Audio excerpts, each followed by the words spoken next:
확인됐죠? 자, 그러면 오늘은 요거야. 우리가 이제 요거에 대한 얘기부터 시작을 해야 되는데, 지금부터 하는 얘기가 교육과정 바뀌기 전에는 중학교 2학년 2학기에 있었던 내용이야. 근데 교육과정이 바뀌면서 이 내용이 사라졌어.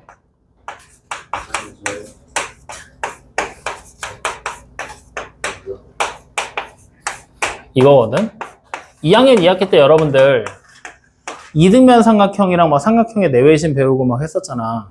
원래 그게 나오기 전 단원에 명제가 나왔었어.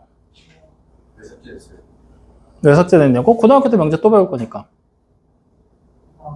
그 명제가 나오고 참값과 근사값에 대한 얘기 나오면서 이제 정의와 정리와 증명에 대한 얘기까지 쭉 이어지는 흐름을 가졌거든. 그러다 보니까 2학년 2학기가 생각보다 양이 되게 많았었어 원래.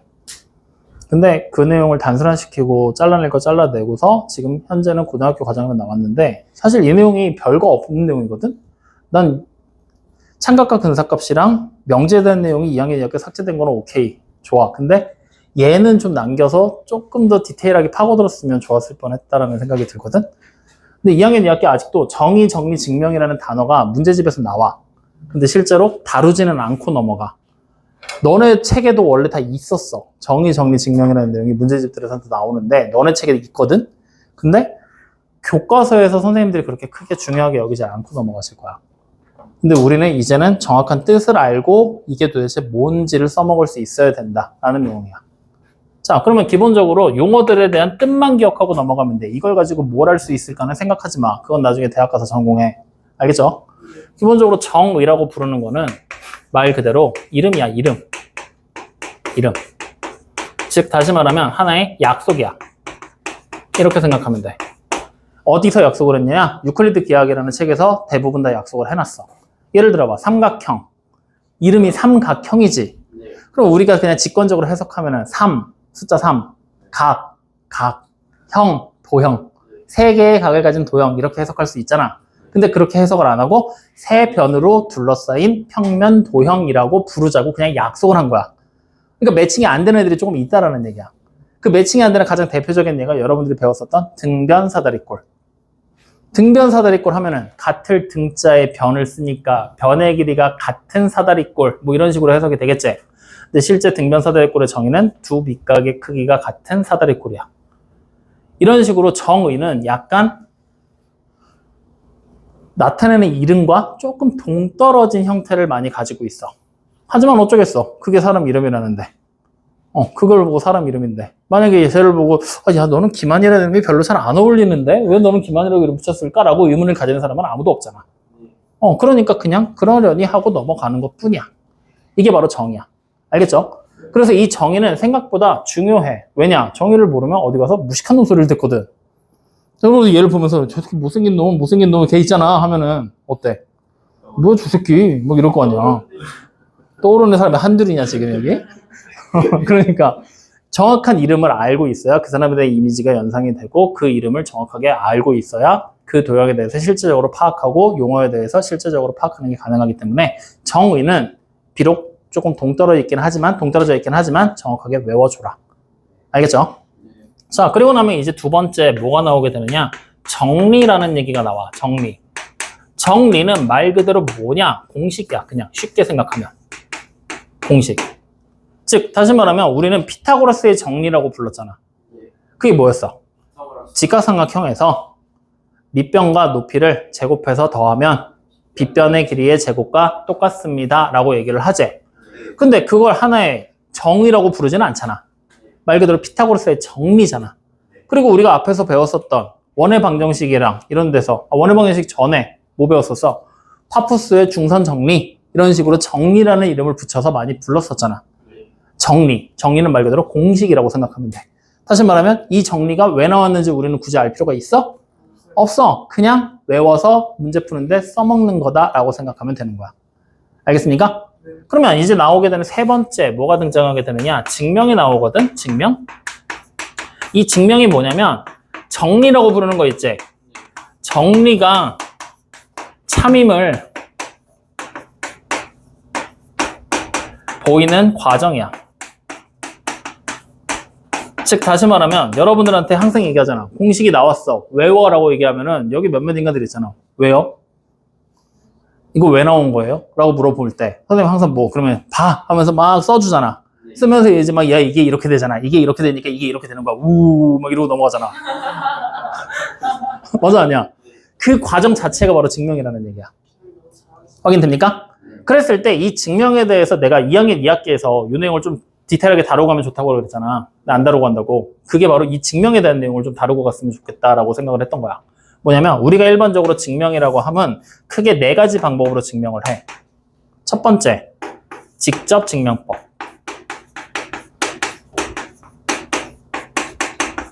그 다음에 두 번째, 직접 증명했으니까 어떻게 더 증명할 수 있을까? 그렇지, 간접 증명법.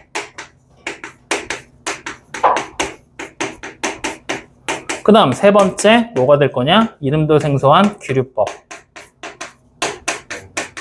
그리고 네 번째, 뭔가 좀 애매한 수학적 귀납법.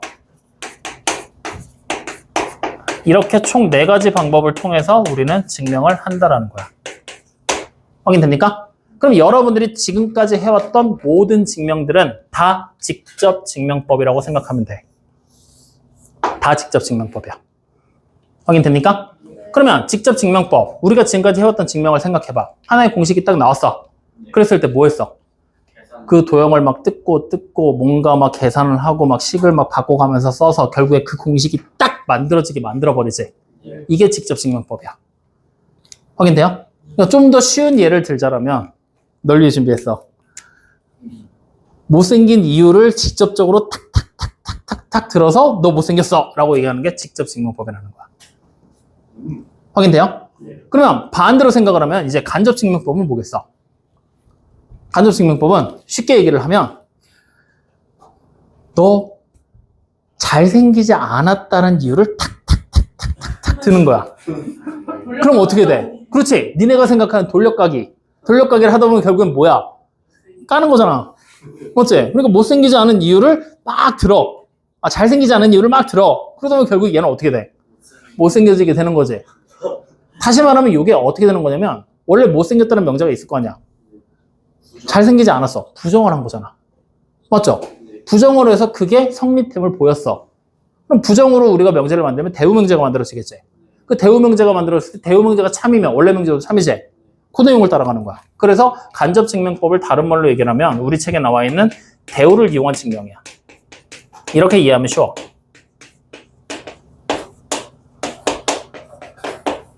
이게 간접 증명법. 확인됐습니까? 그러면 세 번째 규류법이라고 나와 있는데 이게 이제 말이 좀 지랄 맞거든? 규류법? 규류법은 잘 들어봐. 규류법은 지금부터 좀 어려운 얘기야. 여러분들 혹시 토의 토론 해본 적 있냐? 토의를 하거나 토론을 하거나 학교에서나 친구들하고 설전을 벌인다거나 많이 해보죠. 그러면 이렇게 얘기를 하는 거야. 지금부터 한 가지 주제를 줄게. 못생겼어. 설명을 해보래. 그러면 찬성파, 반대파가 있다고 쳐봐. 찬성파는 못생긴 이유를 막 얘기하겠지. 반대파는 못생기지 않은 이유를 막 얘기하겠지. 이런 식으로 원래 우리가 토의와 토론이 이루어져서 결국에는 한쪽 말이 막히게 되면 뭐 반대파가 막히면 찬성파가 막히면 그 반대되는 의견을 따라가게 되는 거잖아. 일반적으로 그렇게 많이 가지. 근데 규류법은 어떤 식으로 증명하냐면 못생겼다고 얘기를 해. 그러면 찬성하냐 반대하냐를 물어보는 게 아니라 못생겼다고 얘기를 하잖아. 그러면 거꾸로 역으로 생각하는 거야. 나보고 못생기지 않았다. 아니야, 너는 못생기지 않았어. 라고 얘기를 해. 그리고 못생기지 않은 이유를 막 찾아. 그럼 찾다 보면 어떻게 되겠어? 결국에는 찾다 보면 결국에는 어떻게 돼? 내가 못생기지 않은 이유가 쫙 나열이 될 거 아니야. 맞지? 그럼 그 이유를 쫙 나열했을 때 이 안에서 만약에 10가지가 나열됐다고 생각을 해봐. 근데 1번과 2번이 서로 의견이 뭔가 말이 안 맞아. 말이 안 돼. 뭐 2번과 3번이 말이 안 돼. 이런 식으로 말이 안 되는 애가 뭐가 발견이 됐어. 다시 말하면 나는 못생기지 않았어라고 했는데 쟤는 뭐 이걸 뭐라고 표현해야 되냐? 하여튼 뭐 여러 가지 얘기들을 막 했을 때 이제 뭔가 상충되는 의견이 나오기 시작을 하는 거야. 그렇게 돼버리면 어떻게 돼? 이거 억지야. 너 잘못됐어. 라고 우리는 보통 얘기를 하지. 그 억지되는 부분을 우리는 모순이라고 얘기를 해. 확인돼? 그러면 모순이 돼버렸어. 그럼 결국에 내가 애초에 나는 못생기지 않았다고 주장한 전제 자체가 말이 안 되게 돼버리게 되는 거지? 그럼 결국 나는 어떻게 되는 거야? 못생기게 되는 거야. 이렇게 되는 거야. 다시 말하면 규律법이라는 건 과정이 조금 복잡한데 우리가 일단 결론으로 나와 있는 거 있지? 결론을 부정해. 반대되는 의견으로 가는 거야. 그 결론을 부정한 명제가 모순임을 밝혀버리는 거야. 그래서 원래 명제가 참이 돼. 이런 식의 의견으로 따라가는 게 규律법이야. 말이 좀 어렵지? 요거는 좀 이따 예제 한번 들어서 보여줄게. 자, 그래서 어쨌든 이런 규律법이 있고 마지막 네 번째 수학적 규律법 나오거든? 이거는 국어 잘하는 사람은 알 거야. 귀납추리와 연역추리. 들어본 적 있어 없어? 연역추리가 뭐야? 연역법. 저희 안 배웠어요. 네 중3 때 나오는데 뭘 안 배워. 그리고 이거는 중학교 1학년 때 보통 책들에서도 많이 보잖아. 연역법 뭐야? 연역법. 뭐야? 야, 자지마, 이씨! 연역법. 저게 막 그런 거 아니야? 연역법. 우리가 일반적인 사건을 수사하는 방법이 연역법이야. 근데 딱 봐. 이 새끼 용의자야. 그러면 주변에서 뭘 해, 우리는? 증거 수집을 막 하지. 그래서 그 증거가 모두 얘를 가리키고 있어. 그럼 뭐라고 얘기해? 이 새끼 너는 범인이야. 라고 도달하게 되는 거지. 다시 말하면 주변에서 뭔가 근거 자료들을 끌어 모아서 논리적인 사고를 돌려서 논리적으로 성립되게 만드는 게 기본적인 연역법이야. 가설제로 확인돼요? 확인돼? 하나의 가설을 세웠을 때 그 가설에 대한 근거 자료들을 끌어 모은 다음에 그 근거 자료들을 종합했더니 그 가설이 참이 되더라, 거짓이 되더라를 밝히는 게 연역법이라고. 확인돼? 그 연역법을 우리는 수학에서 어떤 방법으로 많이 취하게 되냐면 고대의 수학자 아리스토텔레스였나? 그 사람이 얘기를 했을 거야. 사람은 죽을 거래. 나는 사람이래. 고로 나는 죽을 거야. 확인돼요? 그러니까 참인 것들의 나열이잖아. 나는 사람이야. 참이지. 사람은 죽는다. 당연한 얘기잖아. 그러니까 나는 사람이기 때문에 죽을 거야. 중간에 사람이기 때문에 생략하면 나는 결국 죽을 거야. 라는 결론에 도달하게 되겠지. 확인돼요? 이렇게 만들어 놓은 게 우리가 일반적으로 생각하는 연역법. 확인돼? 그러면 귀납법은 뭐냐? 내가 3일 전에 고기를 먹었어. 이틀 전에도 먹었어. 어제도 먹었어. 오늘도 먹었네? 내일은 어떻게 할까? 왠지 저 새끼 먹을 것 같지 않겠냐? 그치? 이런 느낌이 드는 거. 다시 말하면 과거의 경험을 토대로 미래를 예측하는 기술. 그러니까 예측이 틀릴 수도 있겠지. 하지만 미래가 이렇게 될 거다라는 걸 우리는 쭉 과거에서 봐서 확인하는 거. 일반적인 통계학의 기술이지. 과거에 이만큼의 통계가 이번 달에 뭐 예를 들어 6, 7월은 비가 많이 오는 달이야. 왜? 과거부터 그래 왔으니까. 이런 식의 추리를 해내는 게 바로 귀납법. 근데 이거를 수학에다 적용을 시켰던 얘기야. 수학의 과거가 어딨어? 우리는 단순한 수의 나열과 숫자를 가지고 비교하는 학문인데 숫자를 가지고 표현하는 학문이잖아. 그러니까 어떻게 하게 되느냐? 일반적으로 하나의 명제가 주어졌을 때 1일 때 성립을 했어. 2일 때도 성립했어. 3일 때도 성립했어. 그럼 4일 때 어떻게 돼? 성립하지 않을까? 라고 생각하고 확인했더니 돼. 그럼 5일 때 어떻게? 성립하겠지. 그러니까 우리가 말하면 다시 말하면 규칙 찾기 하던 거지. 그 규칙 찾기가 우리가 말하는 귀납법이야. 근데 1, 2, 3, 4까지는 성립이 되고 5도 성립이 되는데 6일 때 성립이 안 될 수도 있잖아. 그래서 그걸 좀 더 폭넓게 범위를 쫙 넓혀서 우리가 확인하게 되는 게 수학적 귀납법이야. 그러니까 1일 때 성립함을 확인했어. 그러면 2부터 시작해서 쭉 가서 미지수 K가 될 때까지는 성립한다라고 가정을 하는 거야. 성립이 될 거야. 왜? 내가 일일이 확인하기 싫으니까. 그러면 K까지 성립이 되면 K 다음 숫자 K 플러스 1일 때 성립이 될까 안 될까? 되리라고 예상이 되지 않을까? 되면 이거는 맞는 말이 되는 거고 안 되면 틀린 말이 되는 거니까. 그래서 K 플러스 1일 때 성립되냐 안 되냐를 우리 보고 직접 확인해 보게 만드는 게 수학적 귀납법. 그래서 이거는 우리가 언제 배우게 될 거냐? 고등학교 2학년 때 배울 거야. 그 숫자들의 나열을 해봐야 돼. 그래서 지금은 그냥 이런 이름이 있다 정도로만 알아두면 돼. 알겠죠? 그러면 여러분들이 결국 해야 될 건 요거 두 개야. 요거 두 개만 우리가 해내면 된다. 확인되니? 그러면 이때 간접증명법은 쉬워. 대우를 이용한 증명이라고 그랬잖아. 다시 말하면 일단 뭐부터 해야 될까? 대우 명제부터 만들면 되는 거야. 그래서 지금부터 이제 시작을 해보자고. 자, 대우를 이용한 증명.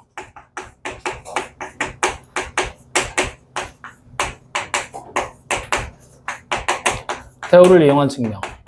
뭐가 될 거냐? 첫 번째, 뭘 만든다? 대우 명제를 만들어.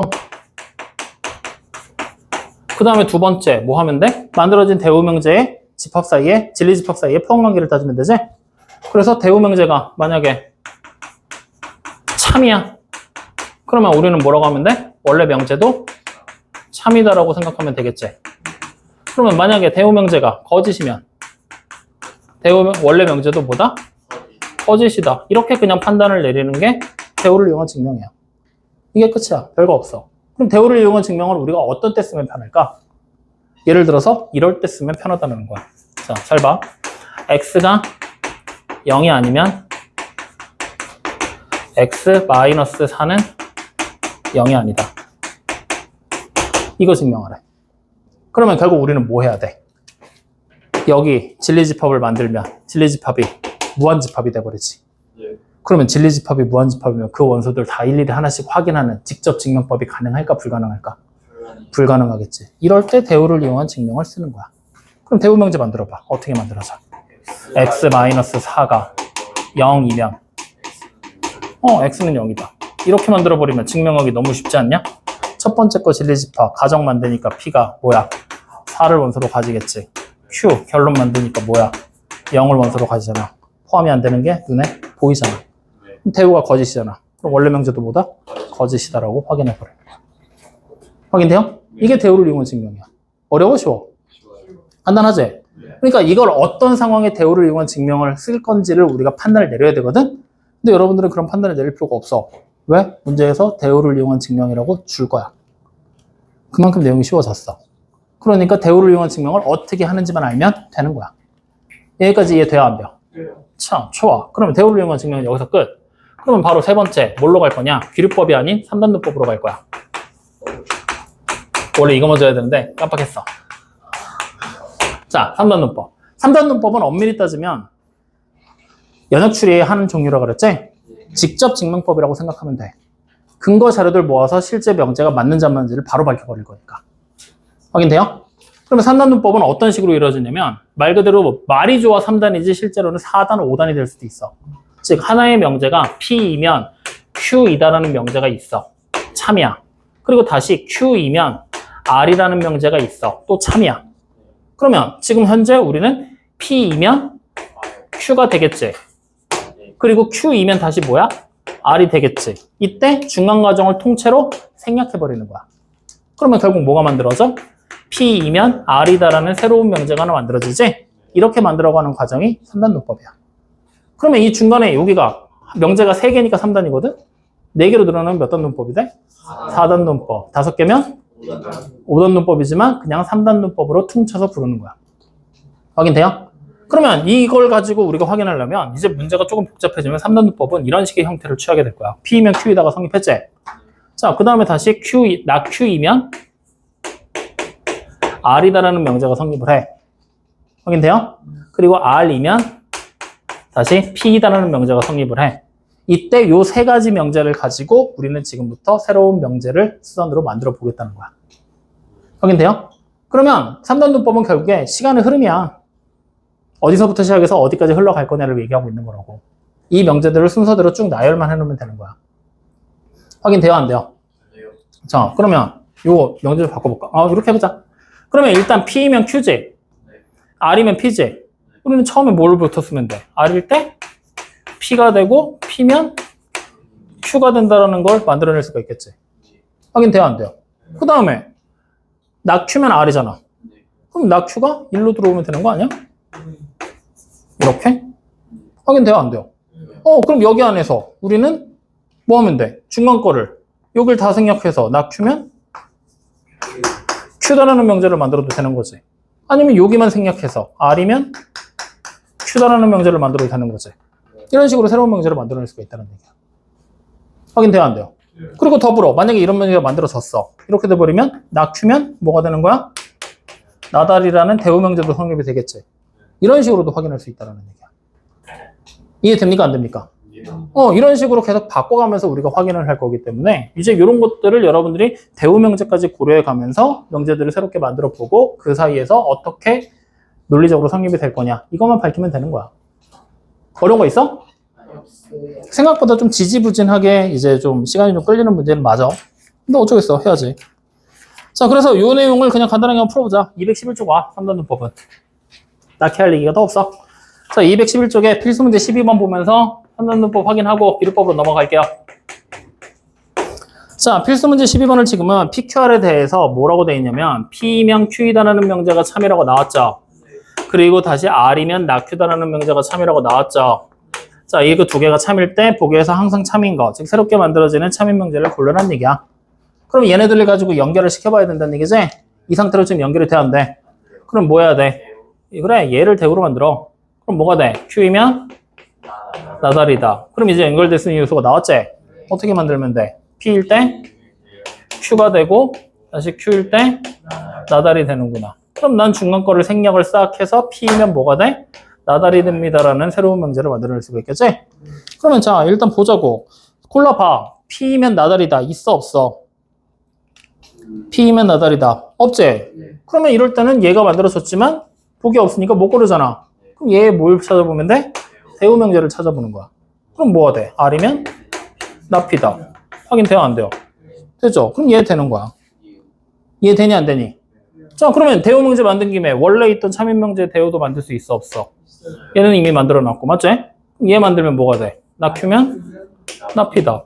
그래, 얘도 이제 문제에서 있는지 또 골라보는 거야. 이런 식으로.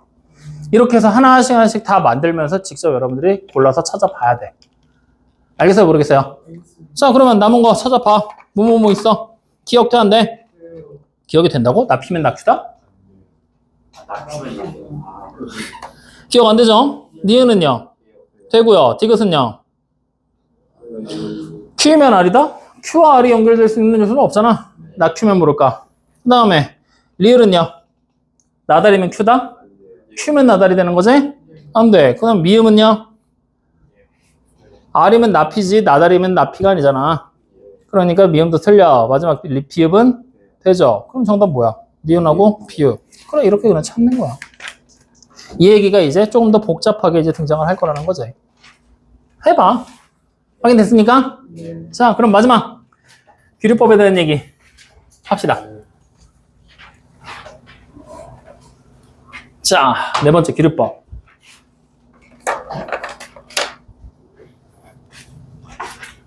규류법이 제일 재미없어.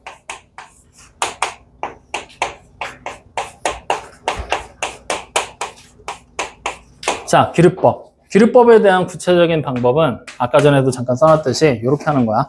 여러분들이 규류법은 하는 방법 자체를 좀 알아둬야 돼. 그래서 잘 기억을 해놔. 일단 뭐 할 거냐? 명제에 결론 있지, 결론. 결론을 부정한 새로운 명제를 만들어. 그랬을 때 그 명제가 모순인지, 즉 말이 안 되는지 되는지 밝히는 거야.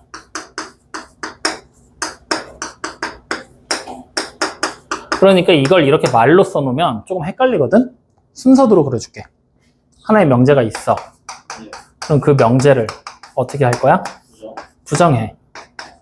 그래서 유명제가 나왔어. 확인돼? 그러면 이제 이 명제를 봤을 때 우리는 두 가지 반응으로 갈릴 거란 얘기야. 어떻게 될 거냐? 모순이 될 거냐? 모순점이 없느냐로. 확인돼요? 그럼 모순이 되면은 유명제가 말이 되는 거야, 안 되는 거야? 말이 안 되지. 다시 말하면 유명제가 거짓이 되게 될 거고 그 결과가 결국에는 원래 있던 명제가 참이라는 결론까지 도달하게 되는 거야. 왜냐? 유명제가 거짓이잖아? 부정한 게 잘못됐다는 얘기잖아.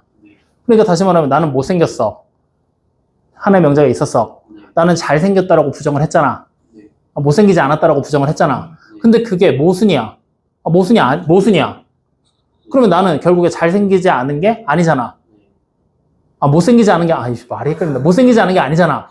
그러니까 나는 어떻게 된 거야? 못생긴 사람일 수밖에 없는 거지. 그래서 명제가 참까지 도달하게 되는 거야. 확인됐죠? 저는 모순이 없어. 그러면 유명제가 뭐가 된다는 얘기야? 그렇지. 참이 되는 거야. 그럼 유명제가 참이 되는 순간 원래 명제는 그렇지. 이렇게 결론에 도달하게 되는 거야. 이 논리에 따라서 움직이는 게 규律법이야. 이해돼요? 네. 그랬을 때 이게 되게 재미없고 골 때리는 이유가 뭐냐면 이 모순이라는 부분을 밝히는 게 생각보다 골 때려.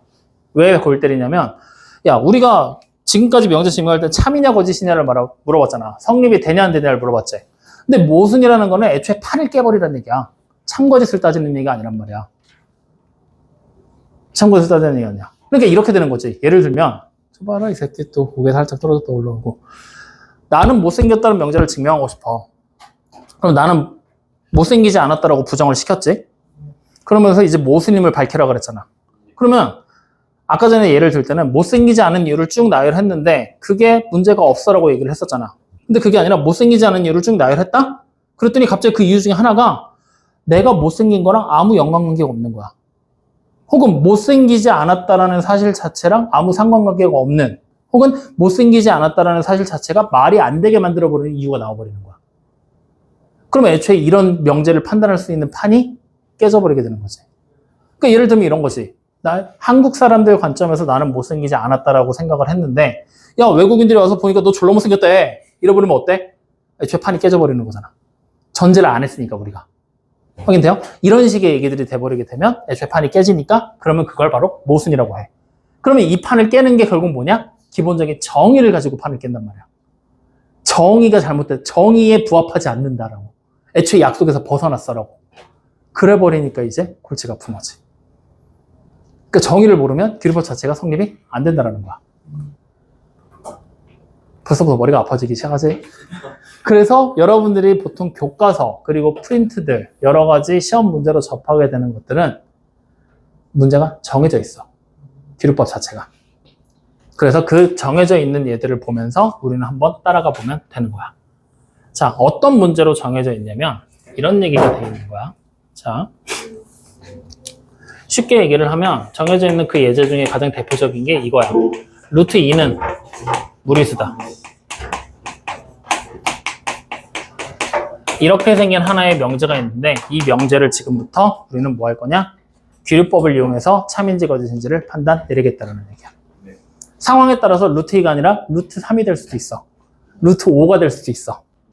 그거밖에 차이가 없어. 확인돼요? 다시 말하면 루트를 사용한 숫자를 놓고 이 새끼 무리수야 아니야 규律법으로 증명해. 이 문제가 가장 대표적인 예란 얘기야. 알겠죠? 그러면 자 일단 1단계 우리는 뭐 해야 돼? 명제를 부정해야 되겠지? 그럼 루트 2가 뭐라고 해? 그렇지. 루트 2는 유리수다 라고 가정을 하는 거야. 확인돼요? 자, 그럼 이렇게 돼버리게 되면 루트 2라는 숫자는 유리수기 때문에 유리수의 기본 정의에 의해 a분의 b라는 형태로 쓸 수 있지. 그리고 이때 a는 뭐야? 0이 아니고요. a와 b는 뭐야? 정수겠죠. 그리고 서로소. 이렇게 생긴 정의가 만들어지게 된다는 거야. 여기까지 확인돼야 안 돼요. 자, 그러면 이제 우리는 루트를 없애기 위해 양변을 제곱할 거야. 자, 여기서 이제 양변을 제곱하자. 그러면 어떻게 돼요? 2는 a제곱분의 b제곱 되지?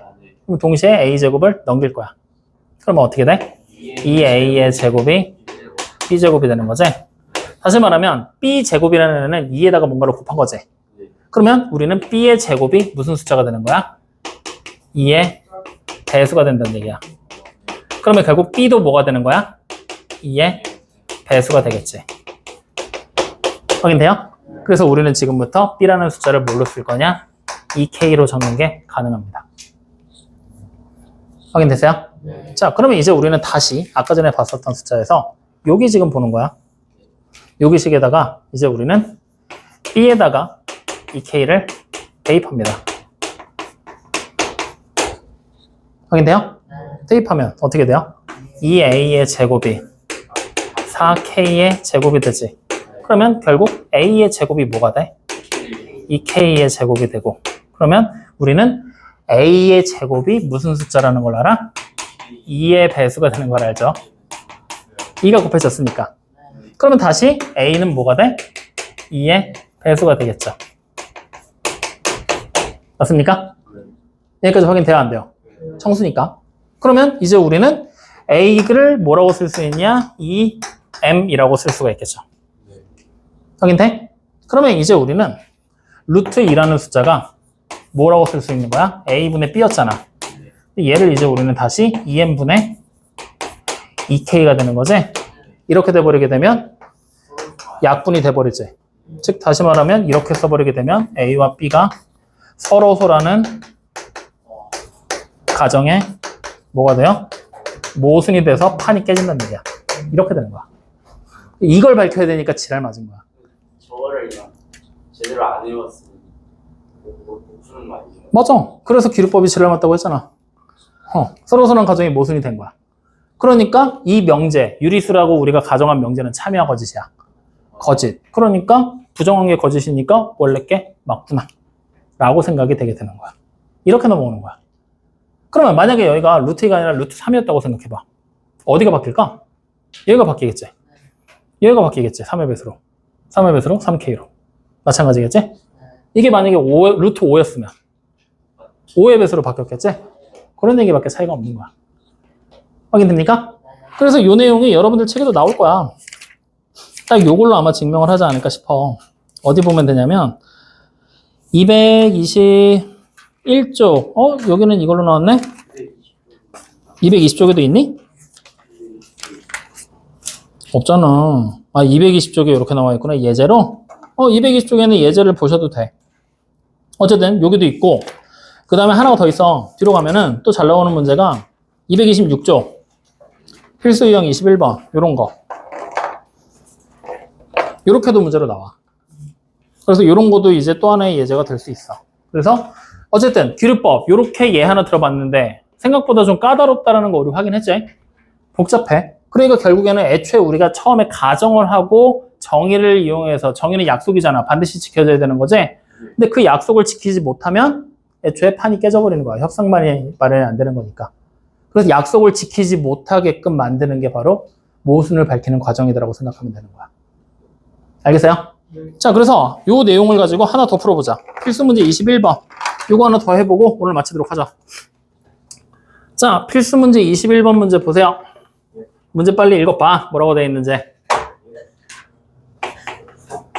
왜 갑자기 또 말 잘 듣는 척해? 김한자가 무슨? 속으로 얼마나 비웃었을 거야?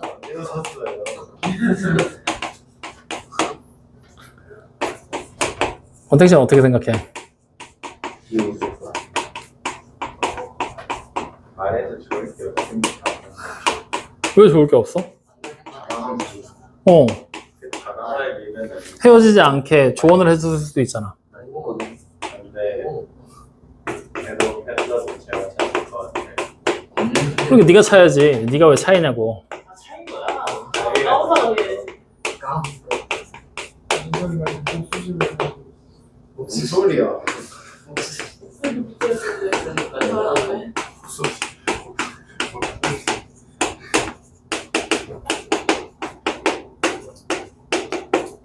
자, 명제가 이번에 되게 길어. 맞지? 근데 우리는 이 명제를 부정할 거잖아. 근데 단순하게 부정하는 게 아니라 뭘 부정하냐면 결론을 부정하라고 얘기를 했지? 그러면 우리는 일단 명제의 가정과 결론을 나눠줘야 된다는 얘기잖아. 자, 가정이 어디까지겠어? 그렇지. 해를 가지면. 즉 2차 방정식 이 녀석이 자연수의 해를 가진다. 이게 바로 가정 P가 되겠지. 그 다음에 A, B 중 적어도 하나는 짝수다. 이게 바로 결론 Q가 된다는 거야. 그럼 우리는 결론 Q를 부정을 해야 되는 거잖아. 그러면 편의상 이렇게 쓰자. P가 앞에 나올 거야. 그리고 가지면 P면 A와 B는 부정할 거야. 어떻게 돼요? 그렇지. 모두 짝수가 아니니까 모두 홀수다라고 전제를 하게 되겠죠. 맞습니까? 이렇게 생긴 명제가 새롭게 만들어졌다라고 가정을 하는 겁니다. 이게 첫 번째 부정한 명제, 뉴명제를 만들어내게 된 거야. 확인되니? 그러면 A, B가 모두 홀수란 거 알았지? A, B라는 숫자를 지금부터 이렇게 쓰자. A는 2M 플러스 1, 2M 마이너스 1. 그리고 M이 1보다 이상인 정수라고 생각, 자연수라고 생각, 정수? 뭐가 돼도 상관없겠다. 이렇게 써버리면 되겠지? 확인돼요? 자, 그 다음에 B는 2n 마이너스 1. 만약에 근데 마이너스 1이 나 계산하기 좀 골치 아프다 하잖아? 플러스 1로 바꿔도 돼. 그럼 대신에 여기 범위를 0으로 바꿔버리면 되겠지? 요건 여러분들 편의상 마음대로 해. 이렇게 가정을 내려버리면 되는 거니까. 여기까지 확인돼야 안 돼요? 돼요? 자, 그럼 이제 이렇게 했어. 그러면 이제 우리는 여기서 뭘 해야 될까? 이렇게 두 가지 숫자가 나올 수 있다는 걸 알았어. 문제에서 애초에 밝히고 싶은 게 뭐야? 자연수인 해를 가진다 그랬지. 그랬을 때 A, B가 모두 홀수다라는 걸 지금부터 우리는 판을 깨야 된다는 얘기잖아. 그러면 두 개의 자연수인 근이 필요하다는 얘기잖아. 근데 그 자연수인 근이 숫자가 얼마가 될지 우리는 모르지. 우리가 알 수 있는 거 하나는 확실한 거는 홀수 아니면 짝수일 거라는 얘기야. 확인돼요? 그래서 이것과 더불어서 이제부터 X라는 녀석을 우리는 해, 알파랑 베타라고 가정을 해버리는 거야. 확인돼요? 그리고 상황에 따라 나누는 거지. 첫 번째, 어떤 상황을 만들면 돼? 알파와 베타가 모두 홀수. 그 다음 두 번째, 알파와 베타가 모두 짝수. 그 다음에 세 번째, 알파가 홀수, 베타가 짝수. 네 번째 상황 만들 필요 있어, 없어? 없어. 둘이서 바뀌어도 상관없는 거니까. 확인돼요? 그럼 이제 봐. 이런 상황들이 만들어졌어. 이 세 가지 상황에서 모두 얘네가 홀수가 돼줘야 된다는 얘기지. 자연수는 해를 가지면이라고 얘기를 했으니까. 그럼 세 가지 상황 중에 하나라도 안 되면 이 명제는 성립이 되는 거 안 되는 거야? 거짓말이 되라는 거지. 확인돼요? 그럼 자, 이제 1번부터 우리는 밝히자. 자, 이쪽으로 넘어갑니다. 그럼 1번, 알파가 베타가 모두 홀수라고 그랬잖아. 그러면 알파를 우리는 뭐라고 쓰면 돼? 2a 플러스 1, 베타는 2b 플러스 1. 확인돼요? 물론 a, b가 똑같이 0 이상인 정수가 되겠지? 자, 그럼 이 상태에서 이제 우리는 근각에서의 관계를 이용할 거야. 근계수의 관계. 그러면 알파 플러스 베타 우리는 뭐라고 쓸 수 있어? 2에다가 괄호하고 a 플러스 b 플러스 1이지. 이게 뭐야? 근각에서 관계상 마이너 a잖아. 맞아요? 아니에요? 맞죠? 애초에 문제가 생긴 거 아니냐? 자연수가 응, 애초에 자연수가 될 수가 없는 상황이니까. 맞니 아니니? 맞지? 그러면 애초에 이거는 성립이 안 되는 거네? 맞아요? 아니에요? 응, 거짓말임을 우리가 밝힌 거야. 맞지? 근데 거짓말임을 밝힌 거지 모순임을 만들지는 못했잖아. 맞지? 그럼 우리는 이 방법이 아니라 다른 방법을 취해줘야 된다는 얘기잖아. 어떻게 해야 될까? 이렇게 해서는 안 된다 라는 걸 확인했으니까 다른 방법 어떻게? 기류법으로 일단 우리가 만들어냈고 에이, 애초에 명제에서 잘못해서겠네. 2차 방정식이 자연수인 해를 가지면이라고 했잖아. 해가 모두 자연수라는 얘기가 나와 안 나와? 안 나오잖아. 에이, 우리는 이걸 그러면 할 필요가 없다는 얘기지. 이렇게가 아니지. 음수인 해가 나올 수 있다는 얘기니까. 확인돼야 안 돼요? 그래서 우리는 바꾸자. X라는 녀석을 알파라고 하고 이 알파가 뭐라고 얘기를 하냐면 자연수인 해라고 얘기를 하자.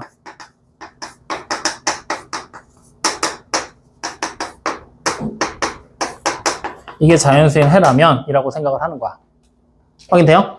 그럼 이게 자연수인 해라면 우리는 어떤 일을 겪게 되는 거야? 이 자연수인 해를 대입하면 성립해야 돼? 안 해야 돼? 해야 되지. 대입해볼까? 그러면 알파의 제곱 플러스 a 알파 마이너스 b가 0 된다는 얘기지. 그러면 이제 우리는 b가 뭐라고 쓸 수가 있어? 알파의 제곱 플러스 a 알파. 다른 말로 쓰면 알파에다가 곱하기 뭐가 되는 거야? 알파 플러스 a가 되겠구나 라고 생각을 할 수 있겠지? 두 개의 숫자가 지금 현재 곱해진 상태잖아. 자, 이때 문제에서 a는 무슨 숫자로 얘기를 했지? 홀수라고 지금 얘기를 하고 있어. 맞지? 근데 알파는 자연수라고만 했지 홀인지 짝인지 우리 알아 몰라. 그러면 우린 여기서 가정을 하면 되겠지. 알파가 뭐다? 홀수. 확인돼요? 그럼 알파가 홀수라면 우리는 주어진 이 식이 홀수에다가 곱하기 뭐 한 거야? 홀 더하기 홀을 한다는 얘기지. 그럼 무슨 숫자가 돼? 짝수가 돼버리게 되는 거야. 맞아요, 아니에요? 자, 그 다음 두 번째. 알파가 만약에 짝수라면은 우리는 어떻게 되는 거야? 짝에다가 곱하기, 짝 더하기, 홀이 된다는 얘기잖아. 맞아요? B가 홀이니, 아니 A가 홀이니까. 그러면 짝 더하기 홀수지. 홀수에다 짝수 곱하면 똑같이 짝이잖아. 확인돼요, 안 돼요? 즉 다시 말하면 B가 무조건 뭘로 등장한다는 얘기야? 짝수로 등장할 수밖에 없다는 얘기잖아. 그럼 애초에 B가 우리는 뭐였어? 홀수라고 가정했었잖아. 그러니까 여기서 우리는 뭐가 되는 거야? B가 홀수라는 가정의 모순이 돼버리게 되는 거지. 판이 깨진 거지. 밝힐 수가 없게 되는 거니까. 확인돼요? 그러니까 우리가 새롭게 만든 이 명제는 참이야 거짓이야? 거짓. 그러면 거짓이니까 원래 명제가 뭐? 참. 이렇게 돌아가는 거야. 여기까지 이해돼요? 안 돼요? 그러면 이 과정을 조금 우리가 줄인다면 A, B 굳이 이렇게 쓸 필요 있었을까? 없었을까? 없었어. 그냥 안 써도 돼.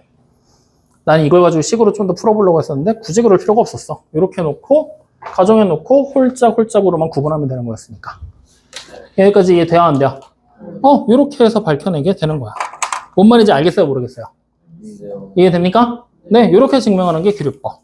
그래서 이 기류법 자체는 지금 여러분들 2개 해봤지만 어려워? 쉬워? 생각보다 어떻게 시작해야 될지 감을 잡기도 어렵고 좀 어렵지?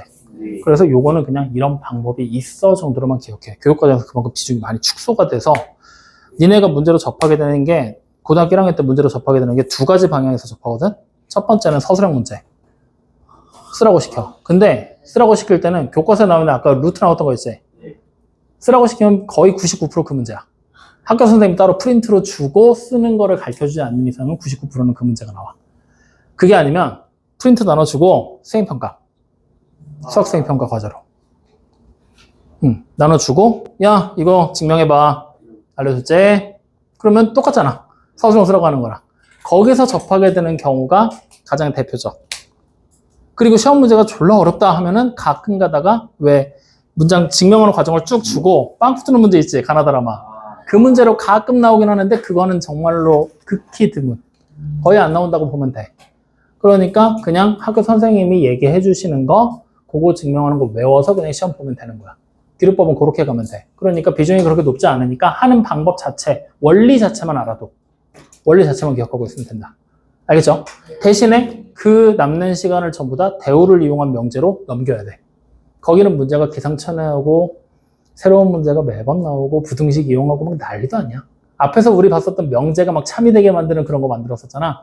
반대로 하잖아. 명제가 참이 된다고 하잖아. 그게 바로 뭐야? P면 Q이다가 명제가 참이 되게 만들고 싶어. 그럼 P가 충분 조건이 되게 만드는 조건이랑 똑같아. Q가 필요 조건이 되게 만드는 조건이랑 똑같은 거야. 그러니까 앞에서 봤던 문제를 말만 바꿔서 그대로 나온다는 얘기야. 알겠죠? 그러니까 거기에 좀 더 포커스를 맞춰서 문제들 해석하는 데 집중해 보도록 하십시오. 알겠습니까? 자, 그래서 이렇게까지 해서 오늘 증명법까지 간단하게 다 얘기를 했고 오늘 숙제 몇 조까지였어요? 증명법까지 우리 다 했잖아요. 아니 잘 들어. 아니, 저 새끼 안 넘어오네? 알았어. 자, 218조까지 오늘 숙제는 동일하게 등장을 할 거고요. 다음 시간에 절대부등식에 대한 거 간단하게 얘기하고 절대부등식도 마찬가지로 또 가벼워졌거든? 그래서 가볍게 얘기하고 산술기하 평균이랑 코시시브라시 부등식 문제 풀이하는데 포커스 맞출 거야. 그리고 다음 시간에 숙제가 조금 많아. 책에 나와 있는 문제가 몇 문제가 안 돼서 추가 프린트 하나 나갈 겁니다. 네. 왜요? 추가 프린트요? 산술기하 평균이랑 코시시브라시 부등식 추가 프린트 연습해야지. 아니 그냥 일단 시간 좀 나오면 뒤에 있는 좀 풀어줘요. 숙제 다 하고 시간이 좀 나오면 뒤에 있는 거, 뭐 명제 증명하고 하는 거, 해도 돼. 오늘 그러면 여러분들이 만약에 풀 수 있는 문제가 골라보라고 하면 뭐뭐 풀 수 있냐면 225쪽 보이죠? 225쪽 해도 돼. 그리고 226쪽 보이죠? 해도 돼. 요거 두 쪽 할 수 있어. 그리고 개념 마무리 쪽에서 18, 19 할 수 있어. 거기까지는 해도 돼. 그러니까 조금 더 이제 여러분들이 만약에 해보겠다 하면은 224쪽에 절대부등식이라 나와 있는 거 있잖아. 절대부등식은 내가 이거 그때 한번 얘기했어. 니네 부등식 하면서. 절대부등식이 뭐라고 얘기하는지 기억나냐? 절대잖아, 절대. 절대가 뭐야? 무조건이야. 절대반지잖아, 절대반지. 무조건. 그러니까 무조건 성립하는 부등식이야. 다시 말하면 항상 참이되는 부등식이야. 다른 말로 얘기하면 해가 모든 실수인 부등식이야. 그거에 대한 얘기하는 게 절대부등식이야. 그래서 내가 그때 절대부등식이라는 이름으로 나중에 부르게 될 거야 라고 얘기를 한번 스쳐 지나가면서 확인을 했었는데 기억이 안 날 거잖아. 그러니까 지금이라도 기억 떠올려. 그러면 그 절대부등식도 사실 원래는 절대부등식에는 몇몇 예제들을 가지고서 그 예제들 외우고 증명하고 이게 왜 절대부등식인지 그리고 여기서 변형되면 어떻게 문제로 발전이 되는지를 같이 봐야 되거든. 싹 날라가 버렸네. 산술기와 편견하고 코시시브라시 부등식을 응용하는 문제들만 남아버렸네. 그래서 가볍게 그냥 넘어가면 되기 때문에 다음 시간에 그거는 가볍게 넘겨보자고. 알겠죠? 자, 그래서 어쨌든 오늘 얘기한 거에서 질문사항 있습니까? 추가로 하고 싶은 말. 하나는 배가 고프고 하나는 배가 아프고 하나는 집에 보내달라고 하고. 뭐? 영어 단어 공부하면 안 되냐고요? 안 되죠. 자, 그러면 남은 시간 동안 숙제하세요.